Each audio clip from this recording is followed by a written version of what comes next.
កាអើយអេកាកាបាំងសបាយចំណាំងម៉ែឲ្យមានប្តីនឹងស្មានថាបានធ្វើលោកស្រីនឹងស្មានថាបានធ្វើលោកស្រីមិនបានដឹងអីបានប្តីធ្វើស្រយយីធីតាថ្ងៃនេះអីក៏អារម្មណ៍អមទេណោះអូបងឌីបងឯងមកពីការដែរបងទើបបណ្ដោះព្រឹកមិញនេះឯងនិយាយអញ្ចឹងធីតា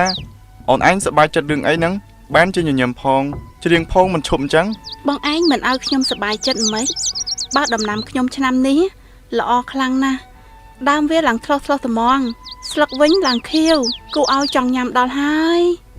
ហីដំណាំអូនឯងល្អមែនតាឥឡូវដូចជារីកចម្រើនជាងមុនតានិយាយអញ្ចឹងធីតា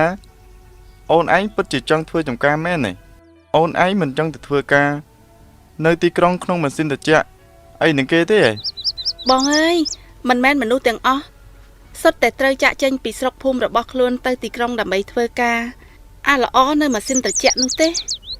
មនុស្សម្នាក់មានគោលដៅខុសៗគ្នា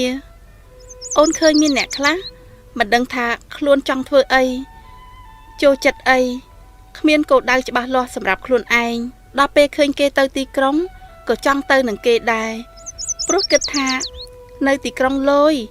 សម្បូរការងារធ្វើសប្បាយហើយក៏មានមនុស្សមួយចំនួនទៀតបណ្ដោយខ្លួនឲ្យភ្លើតភ្លើនជាមួយនឹងភ្លើងពណ៌នៅទីក្រុងភ្លេចការរៀនសូត្រភ្លេចឪពុកម្ដាយទង្វើបែបនេះ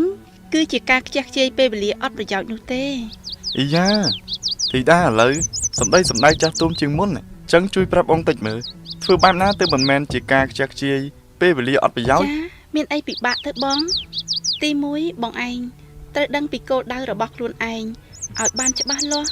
ទី2បងត្រូវគិតថាតើគួរធ្វើយ៉ាងណាដើម្បីឲ្យបងអាចទៅដល់គោលដៅដែលបងចង់បានទី3បងត្រូវថ្លឹងថ្លែងនៅគោលដៅដែលបងបានកំណត់ជាមួយនឹងការអនុវត្តជាក់ស្ដែងថាតើបងឯងមកដល់ចំណុចមួយណាហើយមានចំណុចខ្វះខាតណាខ្លះដែលបងគួរបំពេញនិងកែលម្អបន្ថែមនោះបាទបងយល់ហើយអ្វីដែលជាគោលដៅរបស់អូនឯងហ៎ធីតាចាបងគោលដៅរបស់ខ្ញុំគឺខ្ញុំចង់អភិវឌ្ឍភូមិឃុំរបស់យើងណាបងហាអូនឯងចង់អភិវឌ្ឍមិនទៅនឹងខ្ញុំចង់អភិវឌ្ឍភូមិឃុំរបស់យើងតាមរយៈការដាំបន្លែស្ដាប់ទៅគួរឲ្យអស់សំណោះខ្លាំងណាស់ចាដាំបន្លែខ្ញុំមិនមែនគ្រាន់តែចង់ដាំបន្លែមួយរងពីររងនោះទេវាជាសួនបន្លែពណ៌បៃតងដ៏ធំមួយខ្ញុំមិនត្រឹមតែទទួលផលចំណេញពីការដាំបន្លែនេះទេថែមទាំងអាចជួយឲ្យប្រជាជនក្នុងភូមិខ្ញុំមានការងារធ្វើទៀតផងបន្លែរបស់ខ្ញុំគ្មានជាតិពុលទេអញ្ចឹងហើយអ្នកដែលបរិភោគវាក៏មានសុខភាពល្អដែរបើគ្រាន់តែនិយាយវាស្រួលទេតែប្រយ័ត្នដល់ពេលធ្វើមែនទែនក្រែងវាមិនស្រួលដូចមាត់ណាតែអូនឯងធ្វើមិនដឹងពីបច្ចេកទេសដាំបន្លែទៅលើលោកយើងនេះវាគ្មានអ្វីដែលមនុស្សយើងធ្វើមិនកើតនោះទេបើសិនជាយើងមានផែនការច្បាស់លាស់និងមានឆន្ទៈក្នុងការសម្រេចវានោះពិសេសសម័យនេះជាសម័យណាទៅហើយបងសម័យអ៊ីនធឺណិតណាតើមានអ្វីខ្លះដែលមនុស្សមិនអាចដឹងខ្ញុំអាចរៀនពីបងប្អូនដែលធ្លាប់ដាំបន្លែ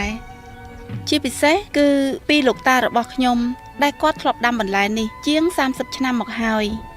អង្គការនានាក៏ឧស្សាហ៍ចុះមកស្រុកភូមិរបស់យើងដើម្បីបង្រៀនពីវិធីសាស្ត្រថ្មីក្នុងការដាំដុះដែរខ្ញុំក៏អាចអានសៀវភៅបន្ថែមព្រមទាំងធ្វើការស្រាវជ្រាវតាមប្រព័ន្ធអ៊ីនធឺណិតបានប្អូនបងឯងមានទៅល្ងងឯណា